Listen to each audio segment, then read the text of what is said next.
community call every Tuesday morning. So before we get started, I'd like to remind everyone to please mute your phones. You can do this by pressing *6. Please unmute yourself when called to speak. Again, pressing *6. It's very important for all others to remain muted. Thank you. So I want to welcome everyone to our weekly Tuesday morning community update. Let's go through the commissioner's roll call. I believe Commissioner Bell is not available today. Commissioner Scar, are you with us? Good morning. I am with you this morning. Good morning. Item number 2, Adventist Health. Unfortunately, Eric Swanson again cannot be with us this morning. I believe he's traveling. So we're going to go directly to the Coastal Caucus. And I know this morning I saw Representative Weber and Representative Gomberg. I do not know about Senator Anderson or Senator Armitage. So at this point, let's just turn it over to the Coastal Caucus. Good morning. Good morning. Good morning. It's so nice to be here. It's a beautiful day. It certainly is. And you know what's so refreshing about today? Seeing and hearing the school buses go down the street. To know that the kids are back in school is wonderful. And I wish them all the best. I have meetings continuing to work on that educational workforce issue and deciding what kind of things the legislature can do to alleviate the problems this week, back tomorrow. And we're also dealing with housing this week because of the racial disparities and actual disparities in housing availability. And so we're working on that also. But last week I was able to attend the Housing Commission meeting for Tillamook County. And the excitement generated in that room by the presentation of all of the projects that are hopefully going forward was amazing. And I was really encouraged by that. And I also really want to thank the members of the Housing Commission for all of the hard work that they have done. It's been a long, hard struggle, and they are seeing the results of the initial mission that we were all charged with when we first went on the commission. I met with Commissioner Scar this week on proposed measures that we can take to the legislature so that we can hopefully make things a little easier here in Tillamook County to begin development and to encourage housing. I also want to remind people that today's in the Stucca Valley Chamber meeting in Pacific City, and they have a list of projects and priorities that they are moving forward with, and they are going to be discussing that today. And I was really encouraged to read everything that they had on their list. And so I think with that, I'm going to I acknowledge our firefighters, our emergency crews, and all of the hard work that they put in this weekend with all of the visitors in the area, and just, our general folks who had issues and problems, and that they were able to help. So thank you, Fire Department and Emergency Service folks. And back to school. The smell of new crayons is just still in the air. So thank you. Thank you, Representative Weber.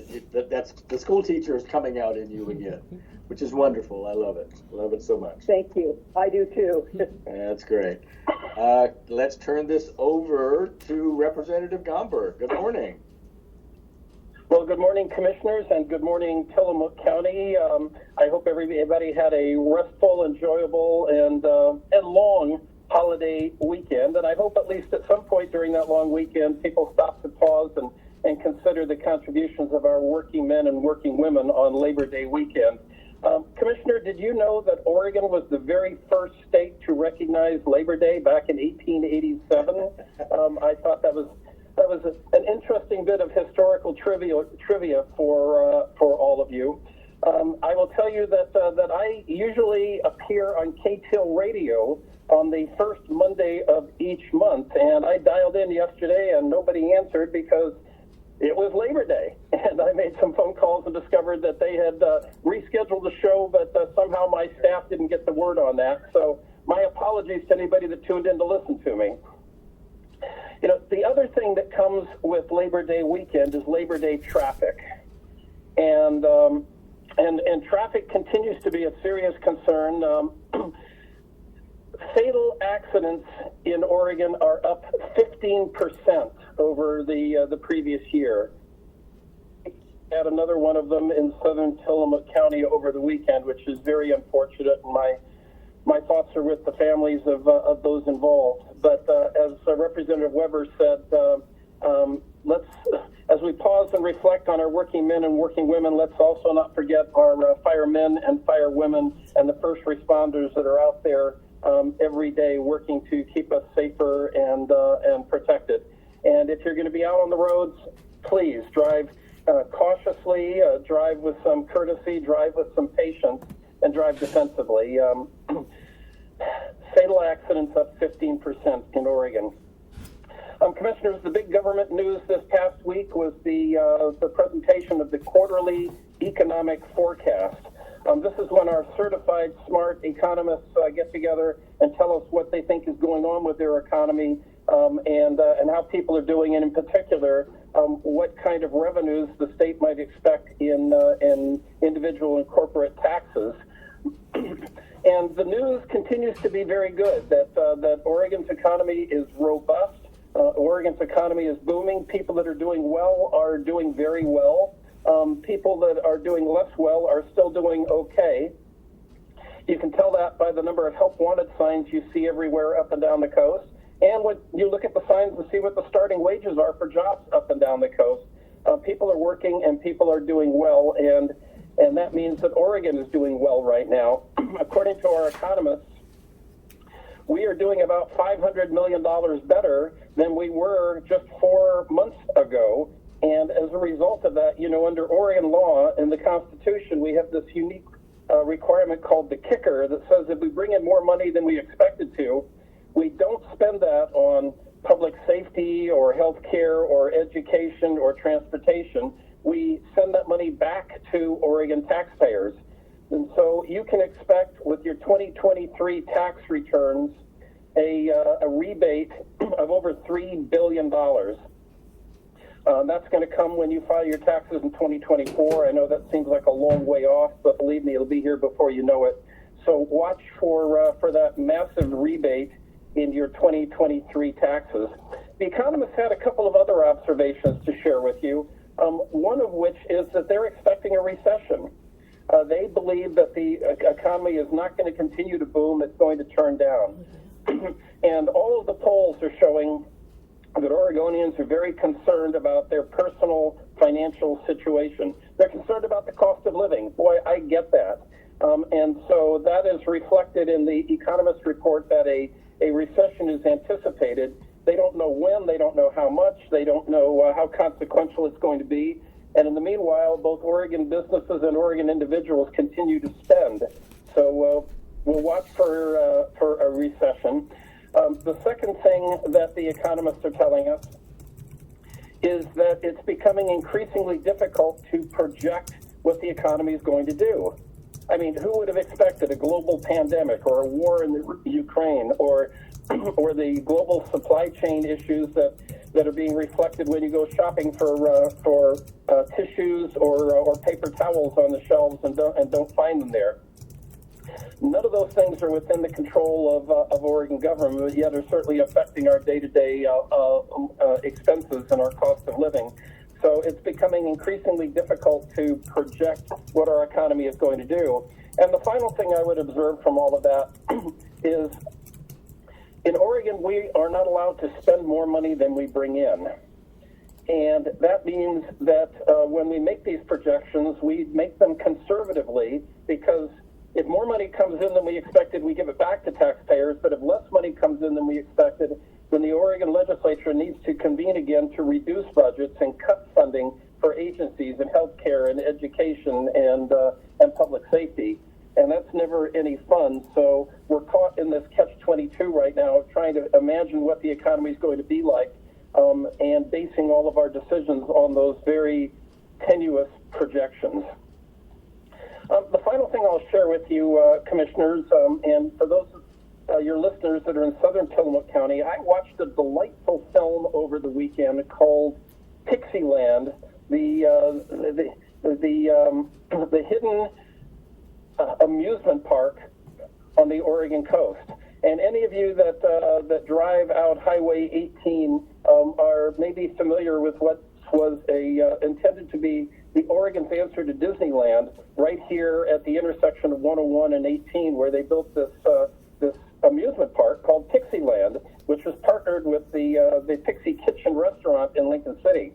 And this video is available on YouTube. I've got a link to it in my newsletter that's coming out later today. And it's free. It's about an hour long. And it's fascinating, not only because it talks about Pixieland and the history and the rise and fall of this amusement park, but it also talks about our coastal history and development, how small towns became cities, the changes that took place in our highway system, the effect of tourism on our local economies, and how tourism and development can potentially conflict with our preservation of our environmental resources. So if anybody's got some time to share, I would encourage you to take a look at Pixieland on YouTube. It's time well spent. And so with that news, commissioners, I'll pause to see if anybody's got any questions. Thank you, Representative Gomberg. Always appreciate you being here. Do we have any questions for Representative Weber or Representative Gomberg? So both of you this morning mentioned life, health, safety, the great job that our sheriff's office, our police officers, our fire and rescue all do, especially with this last big push that we had last weekend, the Labor Day holiday, and things were just jam-packed around here, as you all know. But let's not forget, this has been a pretty decent fire season in our forests. Although late in the season, we are starting to pick up some fires. Fortunately, we don't have any conflagrations that are really rolling right now, which is good. And I'll talk a little bit about that as it applies to the HCP, the Habitat Conservation Plan we have coming up. But let's all give thanks to our first responders that really do such a great job in keeping us safe. We do appreciate their work very much. We really do. So are there any other comments or questions for our Coastal Caucus members? Thank you both for being here. Well, Commissioner, I should probably, before we break, please. I should mention that I'm on the road today, and I will not be at the chamber meeting in Pacific Nestucca Woods. First one I've missed in as long as I can remember, but I know Representative Weber will be there, and I'm sorry I'll be missing this one. We will extend your apologies. Thank you, Representative Gomberg. Okay, let's move on to the Tillamook County Community Health Center. Do we have Marlene Putman and or Ed Colson with us this morning? Well, good morning, Commissioner. It's Ed Colson here. We've got the update from the Health Department. Once again, good morning. We also extend and hope everyone had a safe and restful Labor Day weekend. Due to the holiday, our updated COVID-19 case counts are not yet available this morning. Once the database updates, we'll be able to share the weekly case information on our website. We do want to let everyone know that the bivalent Pfizer and Moderna boosters are now authorized for use in Oregon. So everyone 12 years and older may receive a bivalent booster 2 months after a previous booster dose or the initial series. Our staff is working on a plan for the booster and hope to start vaccinating soon when we receive the supply. The Health Department would also like to share some exciting news. The Health Resources and Services Administration, HRSA, has awarded 5 Community Health Quality Recognition Badges to recognize quality improvement at the Tillamook County Community Health Centers.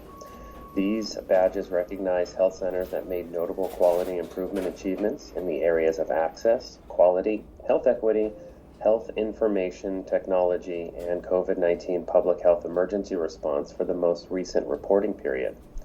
So Tillamook County Community Health Center awards include the increasing quality outcomes, improving access to services, addressing health disparities, providing comprehensive medical care as a patient-centered medical home, and a new award for addressing social risk factors. These awards recognize the hard work of our staff to improve overall patient quality while working diligently to keep our community safe during a global pandemic. We'd like to thank our entire team for all that they have been able to accomplish and our community for their support. And that's our update for you. I'll turn it back over to you, Commissioner. Thank you so much for that, Ed. Any questions for Ed Colson? Ed, as always, we appreciate you being here very much. Let's go to the Nehalem Bay Health Center and Pharmacy. Do we have Gail Nelson with us this morning? Yes, good morning. Good morning. Thank you, everyone, for your updates. I'm here listening and to answer any questions. No update for us today, and I hope everyone has a great week. Thank you so much for being with us this morning. Let's go to the Tillamook Family Counseling Center. Frank Hanna Williams. Frank. Good morning, Commissioners. Good morning. Good morning. Frank Hanna Williams, Director, Tillamook Family Counseling Center. Behavioral health services for Tillamook County residents. You can reach us at 1-800-962-2851 or 503-842-8201. Just as a bit of a reminder, I and one of my staff will be at the Commissioner's office at the County Building tomorrow in presenting the proclamation for September. September is National Suicide Awareness and Prevention Month, and look very much forward to having that conversation and discussion on tomorrow. I don't have any other additional information as an update, and if you have any questions or anyone has any questions, I will take them now.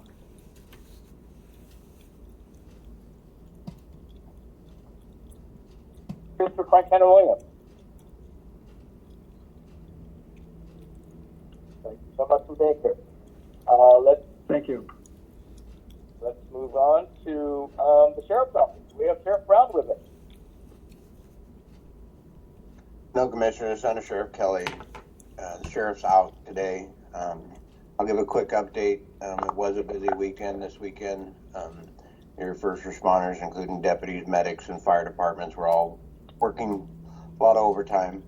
We did have a fatal crash on Highway 101 that was OSP was primary and deputies assisted with. There was a significant fire in town. I think that's still being investigated. The sheriff will give a more detailed stats for the next week for the Labor Day weekend. I wanted to remind, like Representative Weber said, school's back in session. Take your time anytime you're around school. We'll have deputies out in the school zone, making sure everybody's driving safe. Also to consider, kids will be at bus stops and walking to and from school. So just take your time. Watch out for the little ones that are running around now. And that's all I have, unless anybody has any questions. Thank you, Under Sheriff Kelly. Appreciate you being here. Do we have any questions for Under Sheriff Kelly? Thank you again. Let's go to emergency management. Randy Thorpe. Randy. Good morning, Commissioners. Yeah, good morning. What we have going this week is the Oregon Department of Emergency Management is putting on a damage assessment workshop here in Tillamook, and it's basically for the three counties, Clatsop, Lincoln, and Tillamook. And luckily, our county's right in the middle, so we get to host that workshop.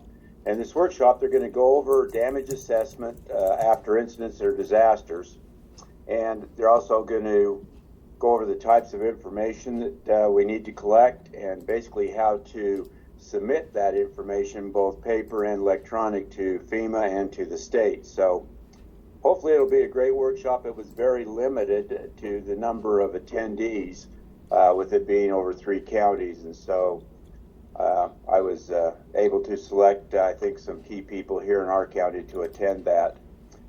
This won't be the first or the last. So as we continue through the damage assessment workshops, we'll hopefully get a lot more people here in our county trained in the, I guess, the technique that FEMA and the state would like us to do in order to get our reimbursements anytime after a disaster. So hopefully everybody that signed up will attend, and we'll have a great workshop on Thursday. And that's all I have. Thank you, Randy, for that. Any questions for Randy Thorpe, Emergency Manager? Randy, I appreciate very much what you're doing, trying to keep residents of Tillamook County and our visitors, residents and visitors of our county safe. Never-ending job. You never know what's going to happen. We are in the shadow of the Cascadia subduction zone event, which will be happening at some point in the future. We just don't know when. So, Randy, we appreciate your efforts very much.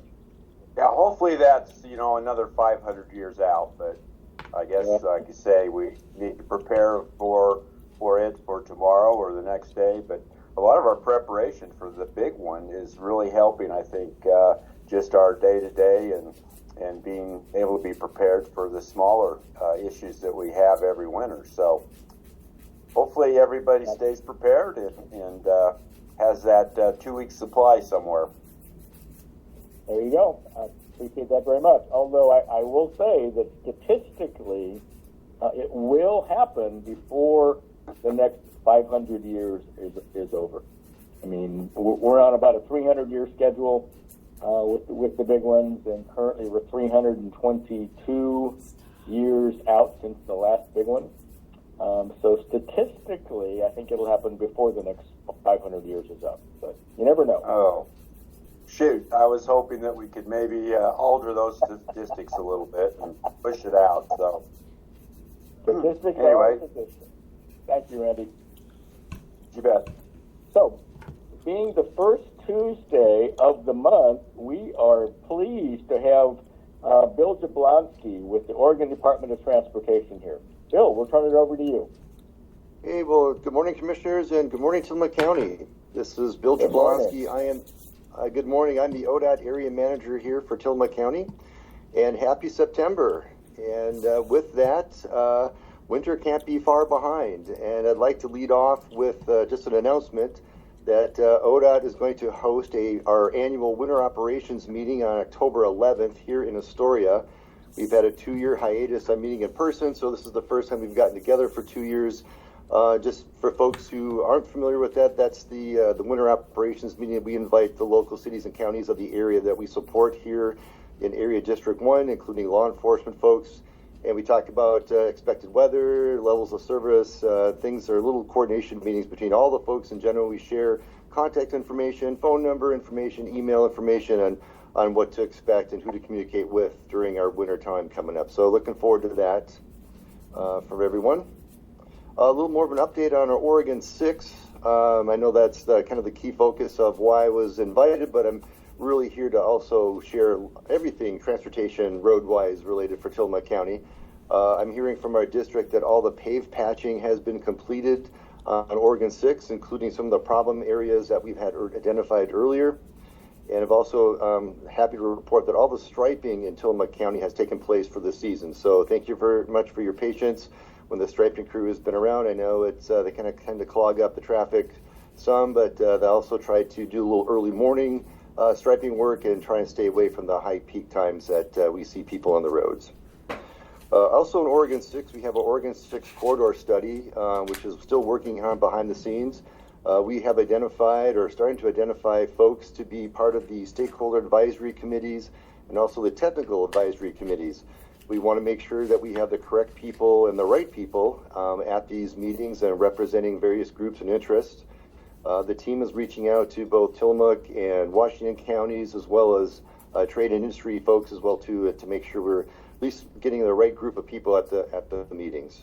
So look forward to more public involvement here over the next 8 to 9 months as we head for a deadline here of August of 2023 to report to the legislature in September of 23. Some other exciting news also in Tillamook County is our ongoing US 101 Garibaldi project. That's a paving reconstruction project from 1st to 12th Street. That construction is not expected to start until 2024 and go 2 seasons until 2025. So we're looking forward to that one. That is $11 million of reconstruction for 101 through Garibaldi. Much needed improvements through that community that have not been touched for a number of years. Looking forward to making that area safer, including left turn lanes and being able to accommodate larger vehicles and traffic as they go through town.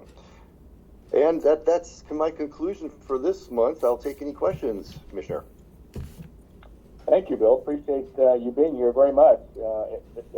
Every first Tuesday of the month. Do we have any questions for Bill Jablonski with ODOT? So, Bill, I just want to mention, you talk about maintenance and clogging up traffic and all, but and for our listeners, everyone needs to understand that we've got such a short window, especially on the Oregon coast, that a lot of this maintenance can be done where it's not raining heavily. And so it is what it is. You've got to get things done. We appreciate everything that ODOT does. And we look forward to the annual winter operational meeting in Astoria. Thank you for being with us this morning. Yeah, thank you. Good to be a partner. Thanks. Thank you so much. For the Board of Commissioners, let's go to Commissioner Scar. Good morning. Good morning. All right, so Commissioner Yamamoto and I were talking this morning about, how trying to just find all the right topics to hit for this meeting is always interesting. So I just kind of looked back at my last week because it feels like there's been so much happening, and I was right. There's actually quite a bit that happened last week that I'm excited to share. I let you all know that we had Dr. Bateman, the new head of the Department of Land Conservation and Development, coming to Tillamook County, and it was a wonderful meeting. We had city managers from up and down the county. We had planning commission members. We had myself as a county commissioner, some of our community development department, and a really nice group from DLCD. To talk about just land use in Tillamook County, to talk about how the state's decisions and the rulemaking that they do impact our ability to build here on the coast. And not surprisingly, of course, the top discussed item was around housing, specifically around workforce and affordable housing, and how can we do that? How can DLCD help us possibly change some of the rules and regulations that make it difficult? What would that look like? So it was a great conversation, and I really appreciate everyone who attended. We had, I think, RSVPs for about 15 people, and we easily had 25 people in the room. So they were absolutely blown away by the response of folks that were willing to come out and just say, hey, we need to talk about this. So I think we made a really good impression that I hope will lead to good ongoing conversations around how state land use affects us. The other thing that came out of DLCD last week was they have a recommendations paper that they put out regarding what they see as things that need to change to make workforce and affordable housing more developed throughout the state. What are the pieces and what are the things they think they can change? So if you are kind of a wonk and want to get a little deeper into what DLCD, and actually in partnership with Oregon Housing and Community Services, which is the group that does the funding for the majority of the low-income housing or affordable housing in Tillamook County and across the state. That paper is available on the DLCD website under their news and notices, under news releases. So if you're interested in that, it is it's called the Housing Needs Analysis Draft Recommendations Report.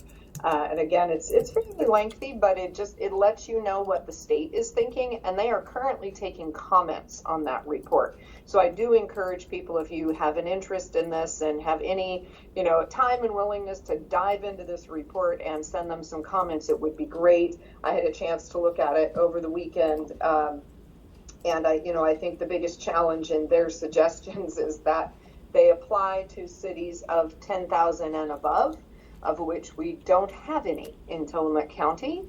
So we would be in a position where we could do what they call opt-in, which means we can say, hey, we'd like to work with you. But we miss some of the political will that was set up for us by the legislature in saying, you know, you will allow certain things in your community. Well, we don't have that because we're too small, so it would be if we want to, which puts us at a bit of a disadvantage because they're going to be providing funding to those cities for whom it is a requirement, and we can apply for funding if we choose to opt in through our small cities. So again, if you have time to read through that paper, and send them some comments that says, this is really great stuff, we love your ideas, but you got to include those of us who are in rural counties as well, or none of these will help. In fact, they will disadvantage us because the money will go to the larger cities, which means the developers will go to the larger cities. So again, if you have time and can read through that and send them some comments, that would be very helpful. So that was one of the exciting things from last week regarding housing. The other was the Housing Commission meeting, and Representative Weber brought this up. We had 6 proposals from local developers who are all working to build housing across the county. I think, you know, part of what was most exciting was that these 6 proposals spanned the county. We had Pacific City, we had Tillamook, we had Wheeler, we had Bayside Gardens. So there are projects all across the county, and these were local folks who were doing the development. This wasn't, you know, big groups coming in from outside. These are people that are part of our community, and it was everything from, we had 2 different proposals that were 4 units each, so one here in Tillamook and one in Wheeler, and these are local folks who have bought a property, are in the process of renovating it to turn it into housing that is viable. And in both cases, those houses, I believe, will rent for up to 120% of area median income, which was a question that somebody had asked on some comments on Facebook. Is it all, you know, workforce affordable? It is all workforce affordable up to 120% of area median income, which I realize that number doesn't mean a lot to people, but it means that they're renting up to about $2,200 a month. And so they're kind of spread across that income range, which is super helpful. There is an affordable complex that is proposed up in Bayside Gardens, which is more traditional, 60% of area median income, which I always think of as 2 people working full-time for minimum wage. So I consider that workforce housing as well. And then there are a couple of mid-size complexes in Bay City that are comprised of multiple duplexes kind of put together so that it ends up being a multifamily complex, but it's in the nature of the neighborhoods by being a series of duplexes. So those are really exciting as well, and also up to that 120% of area median income. And then, of course, we have the apartment building that has been underway for about 4 years to get approval in Pacific City, the Kingfisher Apartments, also going to be in that range up to 120% of area median income. So very, very exciting and hopeful for our community that we have local folks that are jumping on board and saying, I can be a housing developer, I can figure this out, we can get local housing. The decisions for that, or the recommendations for the funding, will be made at the October Housing Commission meeting, and those will then be passed on to the commissioners for final approval. So if you're interested, certainly keep in touch for that Housing Commission meeting. You can come and join us in October in person or listen in on that meeting.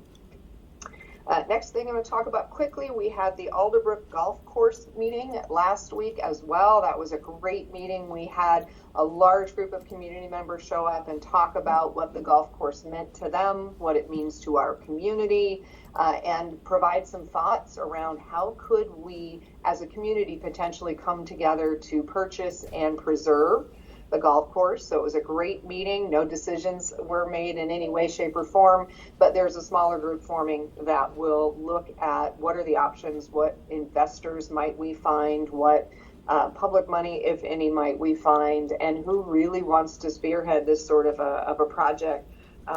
So it's going to be great, and I will keep people updated as we keep moving forward on that.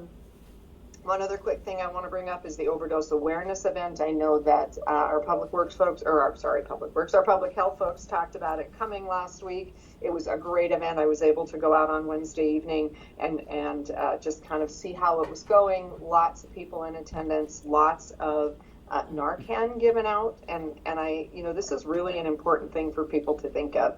In our world, lots of us have been trained in first aid and CPR because we've been taught that we want to be able to save somebody if they have a heart attack or if they have been in some form of an accident. And we learn how to do that so that we can be a helper in our world. And I think with the current crisis that we have around drug overdoses, the learning how to use Narcan and carrying Narcan with you is equivalent to knowing CPR in today's world. So I really encourage folks, if you are not familiar with that, go to the Our Tillamook website and they talk about what is Narcan, how does it work, how do you as a bystander help. There's a video that shows you that. And it tells you where you can get that Narcan in Tillamook. I know a lot of it was given away at the overdose event. And I think one of the really important things to realize is that a bystander in an overdose is pretty typical. They gave a number of 700 overdoses across the state of Oregon last year that were recorded in the database that tracks that. 500 of those overdoses had a bystander. And unfortunately, the 700 are overdose deaths. But 500 of those had a bystander. And had that bystander had Narcan, there could have been a different outcome for those 700 individuals. So I just encourage people to really explore that. Think about it the same way you think about something like CPR. You want to be able to help. This is a way that could make that possible. All right, lots of information I've given you. Thank you so much. And I'll give it back to you, Commissioner Yamamoto. Thank you, Commissioner Scar. Appreciate that report. Very busy. Appreciate everything you're doing for the housing work in Tillamook County. This is something that Tillamook County's been working on for a while now. You've really energized that, and we are seeing movement, which is terrific. I appreciate all your work there. You talk about drugs, and please remember, everyone in Tillamook County, that the commissioners not too long ago passed a resolution where we are bringing the issue of psilocybin to you, the voters, in Tillamook County. It'll be on the November ballot. And the reason we're doing that is because, like marijuana, psilocybin, which is, they call them magic mushrooms, which is a hallucinogen, is now legal, I believe, in Oregon. But unfortunately, OHP, Oregon Health Authority, was supposed to come up with rules and regulations on how they're going to manage psilocybin. Not only the growth and manufacture of psilocybin, but how it is prescribed, and it will be available by prescription. There are some uses for mental health issues, things of that nature. Although that research is also still ongoing. After almost two and a half years, the rules and regs still are not written and completed, and that's the reason that Tillamook County and actually quite a few counties throughout the state are putting this on the ballot, even though there are a couple of 3 counties that have just put an outright ban resolution on the ballot in November. So we'll see where this goes. This is kind of following along the same track as marijuana. Again, when you look at marijuana grows and things of that nature, rules and regs are, to me, that they're rather lax, and the enforcement is rather lax. There's not much you can do. We know people are growing marijuana when they say they're growing hemp, and again, the rules and regs that were developed for marijuana by the state are a little lacking. So you will have the opportunity in November to put a pause, a 2-year pause on the use and manufacture of psilocybin, magic mushrooms. So we hope you look at all the information, and we are going to be providing you with a lot of information before the upcoming November election. So please stay tuned to that issue. A couple things I'm working on. And I know I keep mentioning these things, but we're very close to the end game on both of these. The first one is the HCP, the Habitat Conservation Plan, with the Oregon Department of Forestry. I've been involved with this with ODF for 4 years now, longer than that. And it's like a train that's on a track that's not going to be derailed. And even though I'm chair of the Council of Forest Trustland Counties and the Forest Trustland Advisory Committee, and we keep asking ODF for more information, for more study on this, how this is going to hurt rural counties. It's going to take over 50% of state forest land out of production for 70 years. This is a 70-year contract with the federal services. And the September, actually tomorrow, if you want to log on to the Board of Forestry meeting in Salem, I will be there. I'm testifying at 1:30 tomorrow afternoon. And we're going to see if we can't get some of the Board of Forestry members to really understand our angst and why we don't feel this is the best HCP that we can and should get for the residents of rural Oregon. So stay tuned to that. The other issue we're working on very quickly right now is the No Fisheries FEMA BIOP. You've heard me talk about this ad nauseum also. This is going to be, well, like state forest harvest, this is going to be, the BIOP is going to be devastating to Tillamook County. It's going to affect any piece of property in a floodplain. And if you're already developed, if you're already built, if you own a piece of property, that's fine. You're going to be grandfathered. But if something were to happen, if your home or building were to burn down, be destroyed in some reason, or if you want to expand your building, once this biological opinion goes into force, that will not be possible. It also affects our agricultural community in Tillamook County, of course. Again, you've heard me say this. Look at all of our dairies in Tillamook County. They're almost all built in floodplains. And over the years, the milking parlors and barns have been elevated, brought in fill, keep the cows' feet dry, which is fine. They will also be grandfathered. But as consolidation in the dairy industry continues, if you want to, again, expand your milking parlor, barn, or if something were to burn down and you needed to rebuild, this BIOP would not allow that. So there's all sorts of issues here with both the HCP, the Habitat Conservation Plan, and the No Fisheries FEMA BIOP. So please stay tuned to this. We're working very carefully right now and quickly to put together meetings with DeFazio and Merkley. We need a pause on the BIOP. We do. NOAA Fisheries and FEMA are ready to roll out the BIOP, hope probably next year. And again, they're just not taking the consequences of this BIOP into account, especially here in Tillamook County. So, with that, let's move on to the cities. Now, Mayor Scott told us he was not going to be available today. Do we have anyone else from the city of Manzanita with us?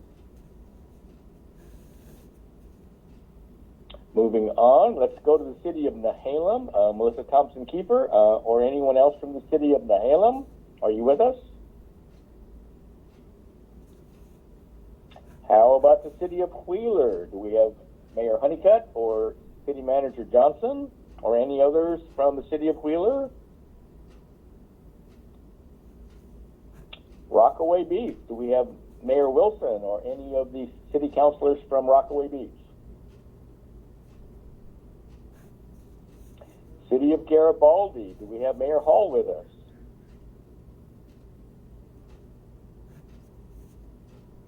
I'm surprised that Mayor Tim Hall is not with us this morning. Let's move to Bay City. Mayor David McCall, or anyone else from Bay City? Yes, I'm here, but we have no update this week. Thank you. Thank you, Mayor McCall, for being here. City of Tillamook, City Manager Nathan George. Nathan. Good morning, Commissioner. How are you? Good morning. I'm fine, thank you. Good. Yes, I do have a few updates. Thank you very much. In the police department, thank you. The police department officers respond to 101 calls for service this past 3-day holiday weekend between Saturday the 3rd and Monday the 5th of September.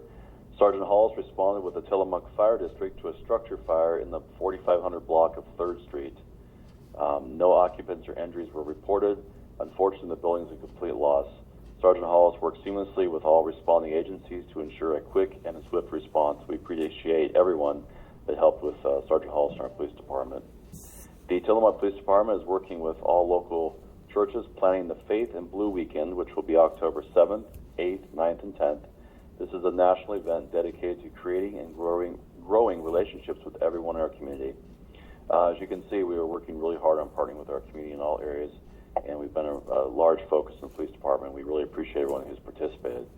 Our new resource officer, SRO, is Officer Trent Olson, is back into the classrooms today as the Tillamook School District number 9 is kicking off their new year. Please remind everyone to slow down in school zones and watch out for our children and our school buses, and of course have a great school year. Now that school's back in session, the TPD, Tillamook Police Department, has adjusted the shift of our traffic car as well, so he can coordinate with the SRO, our school resource officer, to maximize coverage and concentrate on school safety awareness as it starts back up. In the Public Works Department, Elm Street between 5th Street and 6th Street was paved on Friday, September 2nd. Also, always please contact Public Works at tillamookor.gov with any concerns regarding potholes or paving. As soon as those are reported, we can get them on the list to get them fixed as quickly as possible. So as always, you can contact Public Works at tillamookor.gov or call our main number and follow the prompts to the Public Works Department. Staff is continuing progress in Hurlman Hill, finished water line, which is reconnecting the city's second of 2 surface water intakes for the water drinking system, which is at Fawcett Creek. Staff will be busy pulling mandatory water samples to maintain clean drinking water this week throughout the city. Our wastewater treatment plant staff continues to work towards getting secondary clarifiers online after being cleaned.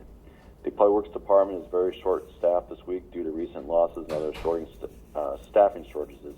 However, the city has 3 full-time open positions in Public Works. If you're interested in applying and being part of our team, please go to our website or visit City Hall or call our main number and go to the HR division or HR department. The city has vacancies on Tillamook Urban Renewal Agency and the city's budget committee. If you're interested in serving or know anyone interested in serving, please have them call the city or visit our website. And a reminder, you may sign up for the City of Tillamook endorsed partnership with the Service Line Warranties of America program to provide warranties for less than $10 a month per service to property owners for sewer lateral lines, water lateral lines, indoor plumbing. The city has received very positive feedback from residents using this program, and you may contact the city with any questions. That's all I have, Commissioner. Thank you so much. Nathan George, thank you so much for being here. Last but certainly not least, let's go to South County. Do we have Doug Olson with us? Good morning, Commissioner. I'm here. Good morning. Good morning. Very nice day on the Oregon coast today, as it usually is in September. Mention was made earlier by Representative Weber that we do have a chamber meeting today. We'll be talking about some projects that we can take on over the next few years, and we have some funding. Membership is continuing to grow a bit, and we did have some successful events this summer. Also, we're the recipient, as you know, of some amount of lodging tax money that flows into Tillamook County, and so we need to put that out where it'll do the most good. So we'd be interested in hearing from our members and the community at large today at noon at the Kiawanda Community Center. The last thing I would mention is, it used to be some years ago that Labor Day kind of signaled the end of the season, and things went dead. Not so anymore. There are lots and lots of people still on the Oregon coast, and I've learned over the years that a good many people who are empty nesters or their kids are gone, that's when they take their vacations and travel, and they frequently come to the Oregon coast. So I think it's going to be a very busy September and October, maybe even longer than that, but we shall see. So times are changing, but it doesn't get any nicer than it is today on the Oregon coast. So with that, I'll wish you all good morning and perhaps see some of you at the chamber today. Thank you. Thank you, Doug. I certainly will be there and see you at noon at the Kiawanda Center. I want to thank everyone for attending today, but especially KTIL for broadcasting this live every Tuesday morning. So with that, time being 8:50 a.m., we will adjourn this community update call. Thank you so much, everyone.